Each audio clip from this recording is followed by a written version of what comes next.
Pakistan bar council और supreme court bar association का chief election commissioner पर अदम एतमाद एतराज उठा दिया। सुप्रीम कोर्ट बार ने इस्तीफे का मुतालबा भी कर दिया। दोनों बार्स की जानिब से जारी किए गए अलग अलग एलामियों में कहा गया कि मौजूदा चीफ इलेक्शन कमिश्नर की ज़ेर निगरानी शफाफ और मुनसिफाना इंतखाबात नहीं हो सकते। चीफ इलेक्शन कमिश्नर की निगरानी में कराई गई हल्काबंदियों, इंतखाबी तरीक़ाकार और नशस्तों की तकसीम पर शदीद तहफ़्फ़ुज़ात हैं। सुप्रीम कोर्ट कमीशन के हर अमल की तौसीक करने के बजाय इन तजादात का नोटिस ले। सुप्रीम कोर्ट बार का मौक़िफ़ है कि मौजूदा चीफ इलेक्शन कमिश्नर की ज़ेर निगरानी इंतखाबात की शफाफियत पर सवालात उठ रहे हैं। चीफ इलेक्शन कमिश्नर को घर जाना चाहिए क्योंकि उनकी ज़ेर निगरानी शफाफ इंतखाबात मुमकिन नहीं। दोनों बार्स ने इंतखाबात वक्त पर करवाने के साथ आज़ाद और शफाफ होने की ज़रूरत पर जोर दिया और तमाम सियासी जमातों और आज़ाद उम्मीदवारों को इंतखाबात में लेवल प्लेइंग फील्ड देने का भी मुतालबा किया।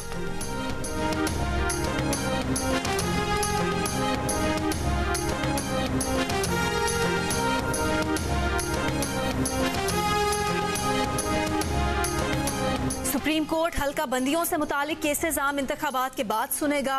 कायम मकाम चीफ जस्टिस की सरबराही में बेंच का फैसला। सुप्रीम कोर्ट ने बलोचिस्तान हाई कोर्ट का हल्का बंदियों से मुतालिक फैसला मुअत्तल कर दिया।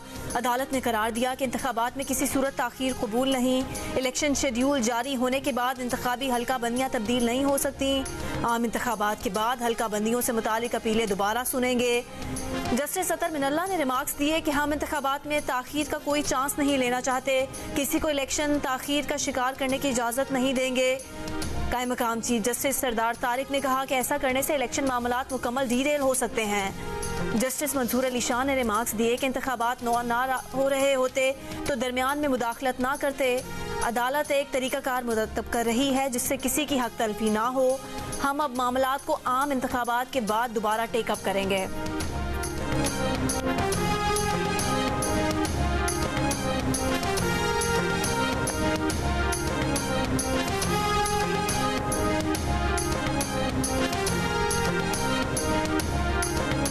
तर्जुमान इलेक्शन कमीशन का कहना है कि इलेक्शन कमीशन किसी के दबाव या ब्लैकमेलिंग में नहीं आएगा। ये खबर गलत है कि चीफ इलेक्शन कमिश्नर के जिले में कोई इजाफी नशिस्त पैदा की गई है। चीफ इलेक्शन कमिश्नर का आबाई हल्का NA 182 जिला सरगोदा है, वहां कोई इजाफी नशिस्त पैदा नहीं की गई।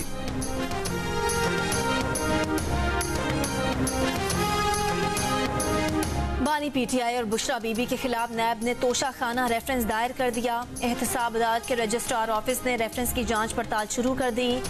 रेफरेंस नैब प्रोसिक्यूटर सुहेल आरिफ ने दायर किया। ये हम पिछले 70-75 सालों से ये तमाशा देख रहे हैं।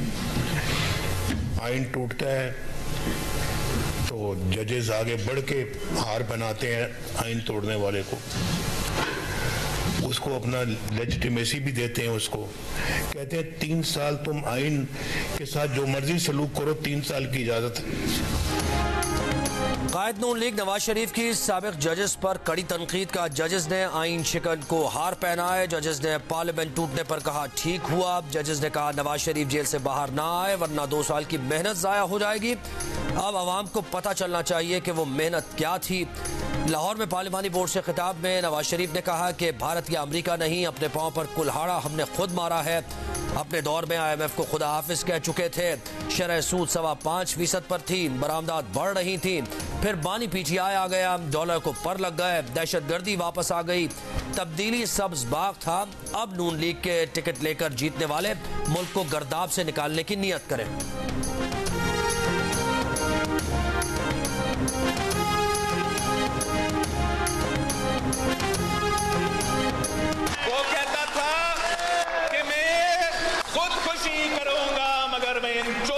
बात नहीं करूंगा।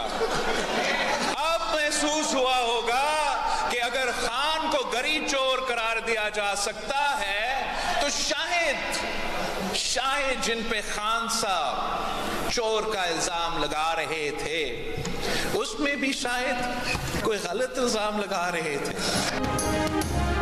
बिलावल के एक बार फिर पीटीआई और नून लीग पर वार, कहा जो कहता था खुदकुशी कर लेगा पर चोरों से बात नहीं करेगा, वो आज घड़ी चोर डिक्लेयर हो चुका। शहबाज शरीफ की 16 माह की हुकूमत को निशाने पर लिया, कहा पीटीआई तो माशी बहरान की जिम्मेदार है ही, पर 16 माह वाली हुकूमत भी कुछ ना कर सकी।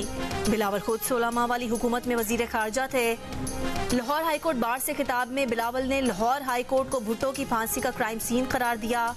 2 नस्लों से इंसाफ मांग रहे हैं। केस उठाने पर चीफ जस्टिस काजी फाइज ईसा का शुक्रिया अदा किया। बिलावल ने कहा कि वो जबरदस्ती जिए भुट्टो के नारे नहीं लगवाएंगे, किसी की हुब्बुल वतनी पर शक नहीं करेंगे। बानी पीटीआई पर इंतकाम और तकसीम की सियासत मुल्क में वापस लाने का इल्जाम लगाया, कहा सियासी इख्तलाफात को इख्तलाफात तक रखें, दुश्मनी ना करें। नौजवानों से कहा कि अगर बिलावल भी बेवकूफ़ बनाने की कोशिश करें तो उसकी बात ना माने।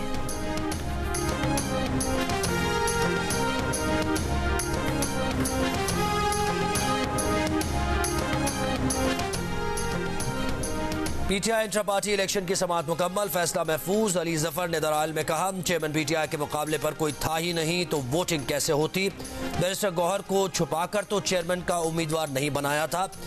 इंट्रा पार्टी इलेक्शंस के फौरी बाद तफसीलात जमा करा दी। ईसीपी से कहा भी कि कोई कमी है तो अभी बता दें, उस वक्त कुछ ना कहा।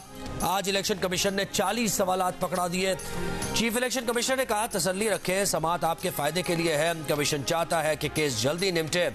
अली जफर ने कहा कि रूल्स के मुताबिक पार्टी सरबराह फॉर्म 65 पर दस्तखत करता है। शहबाज शरीफ ने भी यही किया। पीटीआई के केस में कह दिया गया कि सरबराह ने क्यों दस्तखत किए, मजाज को करने चाहिए थे। अब ये ऐसी बात तो नहीं जिसकी बुनियाद पर इलेक्शन मनसूख हो या इंतखाबी निशान रोक दिया जाए। समाअत चीफ इलेक्शन कमिश्नर की सरबराही में 5 रुकनी बेंच ने की।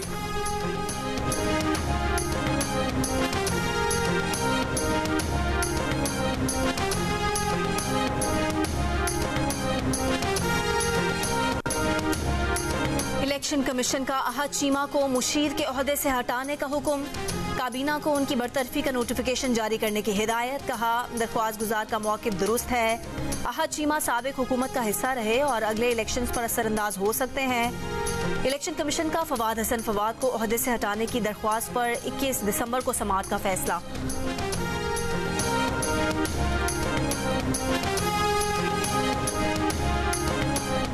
निगरां वज़ीर आज़म अनवारुल्लाह काकड़ कहते हैं कि इलेक्शन साफ शफाफ होंगे, इंतखाबात इलेक्शन कमीशन कराएगा। निगरां हुकूमत पर दाग लगने की बात मुनासिब नहीं। सियासी जमातों का बयानिया सच हो सकता है और नहीं भी, फैसला आवाम को करने दें। जिन्हें लेवल प्लेइंग फील्ड मिली वो कौन सा दाग लेकर गए। बलूचिस्तान में धांधली से मुताल्लिक सवालात पर अनवारुल्लाह काकड़ ने कहा बलूचिस्तान के हर हल्के में मजबूत उम्मीदवार वाज़े हैं, कोई ऐसी चीज़ नहीं होगी नई जमात बन जाए और 25 से 30 सीट्स निकाल ले। इससे पहले कोयटा में तकरीब से खिताब में निगरां वज़ीर आज़म ने कहा था कि दहशतगर्दों ने बलूचिस्तान में रहने वाले हर तबके को निशाना बनाया। दहशतगर्दों का मुकाबला हम सबको मिलकर करना होगा। दुश्मन एक है, हमारे अंदर तफरीक नहीं होनी चाहिए। दहशतगर्दों से स्ट्रेट लड़ाई भी लड़ेंगे, सकाफती अदबी मुकाबला भी करेंगे। दहशतगर्दी का निशाना बनने वाले हज़ारा बरादरी के शोहदा को खिराज अकीदत।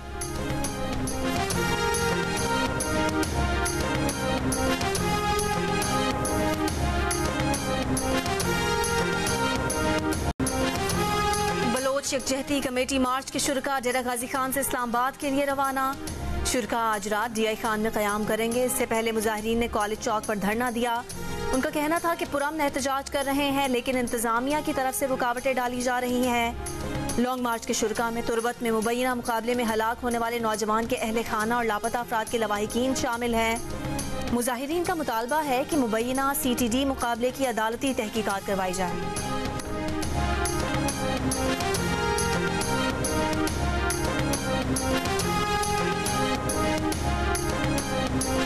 स्टेट बैंक मनी लॉन्ड्रिंग नहीं रोक सकता। 70 अरब की मनी लॉन्ड्रिंग पर जुर्माना सिर्फ 9 करोड़ किया। सेनेट कायमा कमेटी बराए खजाना के इजलास में मुसद्दिक मलिक बोले मनी लॉन्ड्रिंग 300 से 400 करोड़ रुपए हुई।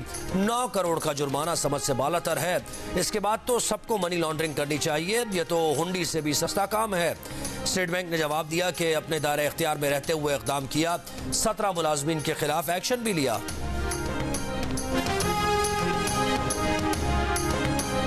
दौरा अमेरिका में army chief general Asim Munir की commander US Central Command general Michael Erik से मुलाकात।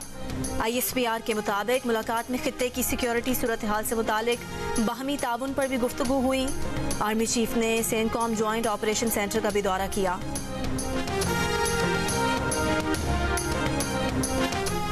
दौरा न्यूजीलैंड के लिए पाकिस्तान की 17 रुकनी T20 टीम का ऐलान। अनफिट होने की वजह से शादाब खान टीम से बाहर, Saim Ayub, Sahibzada Farhan, wicket keeper batter Azam Khan और हसीबुल्लाह, फास्ट बॉलर आमिर जमाल और अब्बास अफरीदी भी टीम में शामिल। चीफ सेलेक्टर वहाब रियाज का कहना है कि टेस्ट कप्तान शान मसूद के नाम पर फिलहाल इस सीरीज के लिए गौर नहीं किया गया। अगर मुस्तकबिल में जरूरत पड़ी तो शान मसूद को जरूर शामिल करेंगे। वहाब रियाज का कहना है कि सीनियर प्लेयर्स के साथ नौजवान टैलेंट का होना बहुत जरूरी है, हमें बैकअप तैयार करना है। शाहीन शाह अफरीदी की फॉर्म के बारे में चीफ सेलेक्टर का कहना था कि शाहीन अफरीदी को थोड़ा वक्त देना पड़ेगा, वो फॉर्म में वापस आ जाएंगे।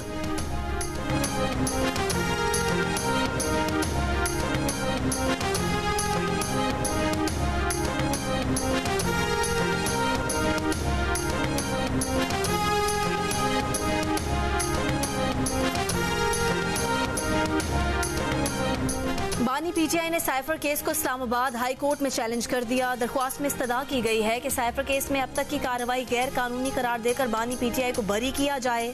23 नवंबर से अब तक ट्रायल कोर्ट की कार्रवाई गैर कानूनी, इंसाफ के तकाजों के मुनाफी है। बानी PTI के खिलाफ जेर समात साइफर केस FIR और पुलिस रिपोर्ट की बुनियाद पर चलाया जा रहा है।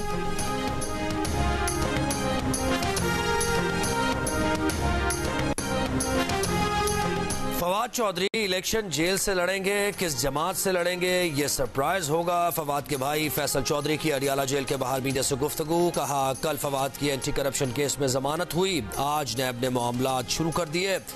अदालत से फवाद के ओपन ट्रायल की दरखास्त की है। बानी PTI और फवाद चौधरी पर आज भी फर्द जुर्म आयद न हो सकी। इलेक्शन कमीशन ने तौहीन इलेक्शन कमीशन केस की समाअत 27 दिसंबर तक मुलतवी कर दी।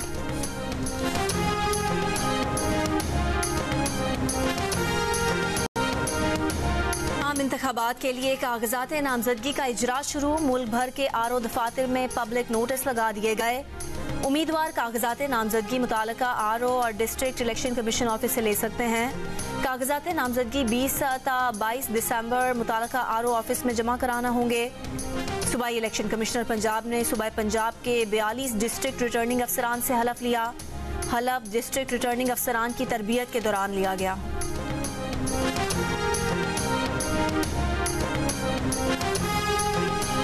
उस्मान डार की वालिदा ने इल्जाम आयद किया है कि ख्वाजा आसिफ ने उनके घर पर हमला कराया है। कागजात जमा कराने का सुनकर 20 लोग उनके घर भेजे गए, उन्हें ज़दोकोब किया गया। उन्हें ज़दोकोब करके कोई मनमानी नहीं करा सकता। उस्मान डार की वालिदा का चीफ जस्टिस से वाक़े का नोटिस लेने का मुतालबा। ख्वाजा आसिफ ने इल्जामात की तरदीद कर दी। कहा ऐसी इंतकामी सियासत से उनका कोई ताल्लुक नहीं।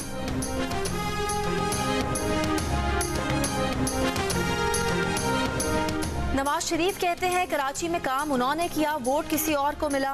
सहाफी का बिलावल भुट्टो से सवाल। बिलावल बोले हम ऐसा नहीं कहते, गली गली में शोर है। सहाफी ने पूछा सिंध और कोयटा के बाद लाहौर और पंजाब फतह करने कब आ रहे हैं। बिलावल बोले काम शुरू कर दिया है।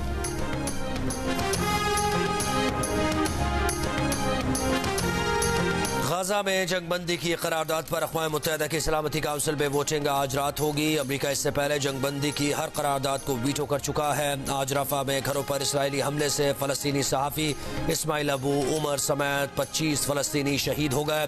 अल क़स्साम ब्रिगेड ने इसराइली फौज पर हमलों और 3 इसराइली यरगमालियों की वीडियो जारी कर दी।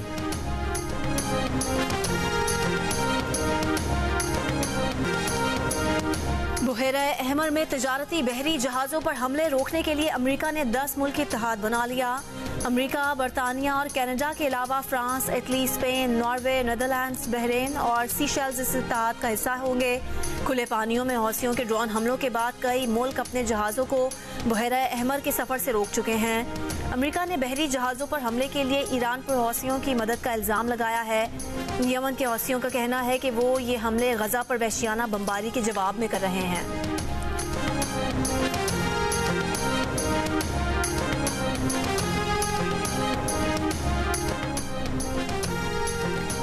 लाहौर में ट्रांसपोर्टर्स ने इंटरसिटी बसेस और वैगन्स के किरायों में 30 से 100 रुपए की कमी कर दी। आज से मुसाफिरों से नया किराया लिया जा रहा है। मुसाफिरों का कहना है कि नया किरायानामा बस अड्डों पर नहीं लगाया गया। ट्रांसपोर्ट अथॉरिटी के किरायों में कमी के फैसले पर अमल दरामद के लिए छापे।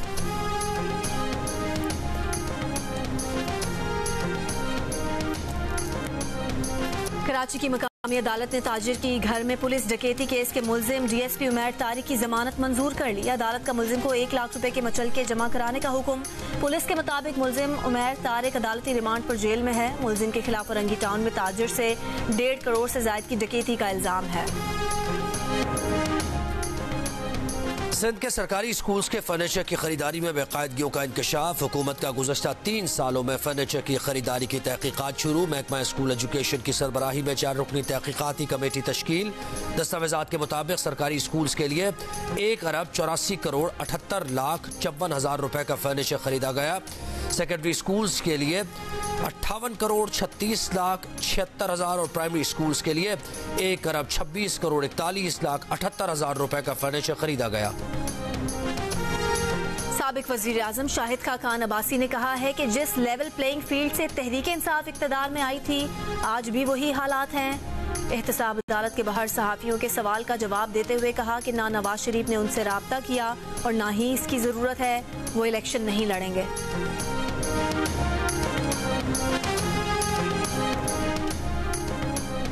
पेशावर हाईकोर्ट के बाहर पीटीआई और अवामी नेशनल पार्टी के वकला लड़ पड़े, एक दूसरे को मुक्के मारे। एक जख्मी वकील को अस्पताल मुंतकिल करना पड़ा। झगड़ा ANP की वकला तंजीम मलगरी के एहतजाज के दौरान हुआ। मलगरी वकीलान के सदर अहमद फारूक खटक ने कहा, अदालत का PTI की तरफ झुकाव ठीक नहीं। एमल वली की बात आए तो अदालत कहती है ये कौन है।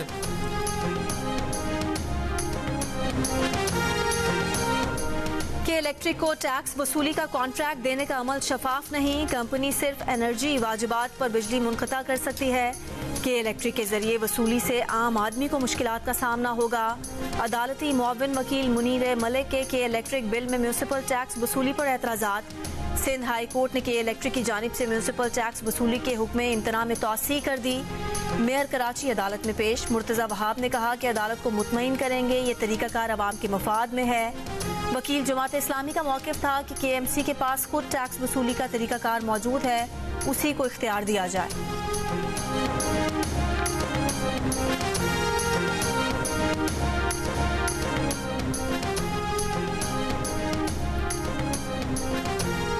स्टेट बैंक का जाली करेंसी नोटों के बदले असली नोट जारी करने से इनकार। डिप्टी गवर्नर स्टेट बैंक ने कहा, पाकिस्तानी बहुत तेज हैं, ढेरों जाली नोट ले आएंगे, लाइंस लग जाएंगी। सेनेट कायमा कमेटी बराए खजाना के चेयरमैन सलीम मांडवीवाला ने कहा कि जाली करेंसी नोट से मुतासर अफराद को रिलीफ मिलना चाहिए। स्टेट बैंक जाली करेंसी नोट तब्दील करके देने के इंतजाम करें।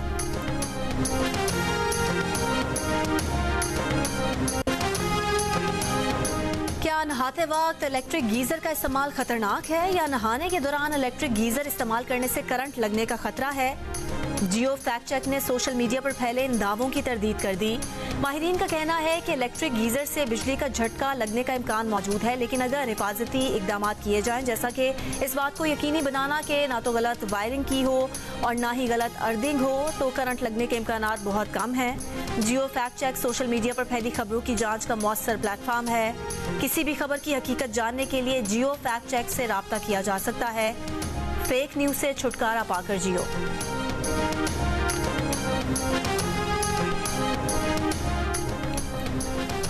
चीन के सूबे गैंजू में जलजला, हलाक अफराद की तादाद 127 हो गई, 200 जख्मी। चीनी हुकाम के मुताबिक जलजला पीर की शाम आया था, जिसकी शिद्दत 6.2 रिकॉर्ड की गई। भारत ने एक बार फिर पाकिस्तान में ना खेलने के लिए हीले बहाने शुरू कर दिए। पाकिस्तान और भारत के दरमियान आइंदा बरस फरवरी में शेड्यूल डेविस कप टाई में शिरकत न करने के लिए भारत ने फिर से रिवायती हरबे अपनाने शुरू कर दिए। भारत ने अगले बरस फरवरी में पाकिस्तान में होने वाले इंतखाबात और सिक्योरिटी खदशात को बहाना बनाकर भारत ने इंटरनेशनल टेनिस फेडरेशन से डेविस कप टाई कहीं और मुंतकिल करने की अपील कर दी। इंटरनेशनल टेनिस फेडरेशन गुज़िश्ता माह भारतीय खदशात को मुस्तरद कर चुकी है। ITF भारतीय अपील पर जुमेरात को फैसला सुनाएगी। और हुस्नो दिलकशी का पैकर, माह मीर की मेहताब या नाजुक अंदाम अनारकली अपनी सहर अंगेज शख्सियत से शायकीन के दिलों पर राज कर वाली मॉडल और अदाकारा ईमान अली को सालगिरह मुबारक।